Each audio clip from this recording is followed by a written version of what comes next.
Imagine a world torn apart, the 14th century. Europe is a land scarred by conflict, caught in the grip of the Hundred Years' War. Cities burn, fields lie fallow, and hope seems like a distant memory. This is the history we all know. But what if there's a chapter that was never written?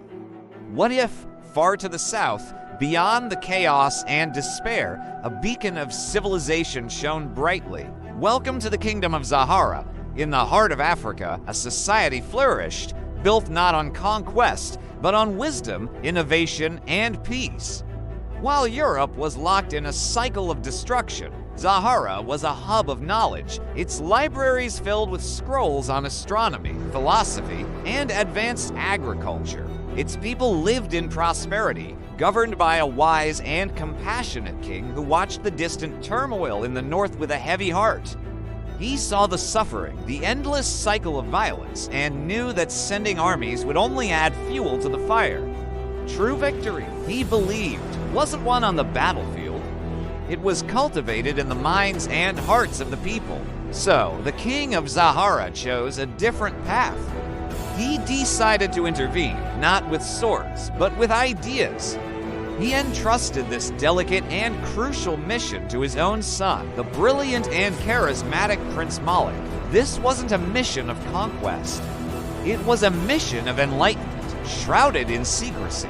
Prince Malik's journey to Europe wasn't as a conqueror, but as a quiet observer, a seed planter of a different kind. He was tasked with navigating the treacherous courts of England and France, a world of suspicion and intrigue, to offer a new perspective. Imagine the scene, a young African prince, wise beyond his years, moving through the shadows of European power. Prince Malik didn't seek audiences with kings to offer alliances for war. Instead, he met secretly with thinkers, with farmers, with local leaders, the very people whose lives were being crushed by the conflict.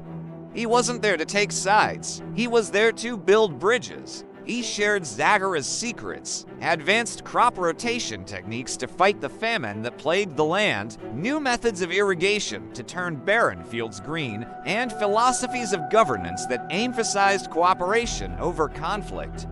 He spoke of a society where knowledge was the greatest treasure and unity the strongest shield. These weren't grand, public declarations. They were quiet conversations, a shared meal with a struggling farmer, a diagram sketched in the dirt showing how to bring water to a parched field. Malik showed them that the real enemy wasn't the soldier across the border, but the hunger in their bellies and the despair in their hearts. He helped them see a path to prosperity that didn't rely on the spoils of war. Slowly, subtly, these ideas began to take root. As communities grew stronger and food became more plentiful, the appetite for war began to wane. The seeds of peace, planted in secret by a prince from a faraway land, began to sprout. You won't find the Kingdom of Zahara or Prince Malik in any European history book. Their contribution remains an unsung melody in the grand symphony of history. The official records speak of treaties and battles, of kings and generals.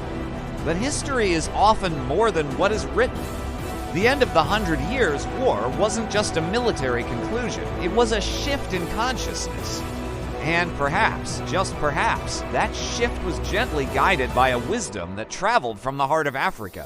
The final scenes of this long, dark chapter show a continent slowly rebuilding, a Europe on the cusp of a new era. It serves as a powerful reminder that true strength isn't measured by the power to destroy, but by the wisdom to build, to heal, and to unite. True power lies not in the sword, but in the seed. Thank you for watching. If this story sparked your imagination, please like, share, and subscribe for more hidden histories.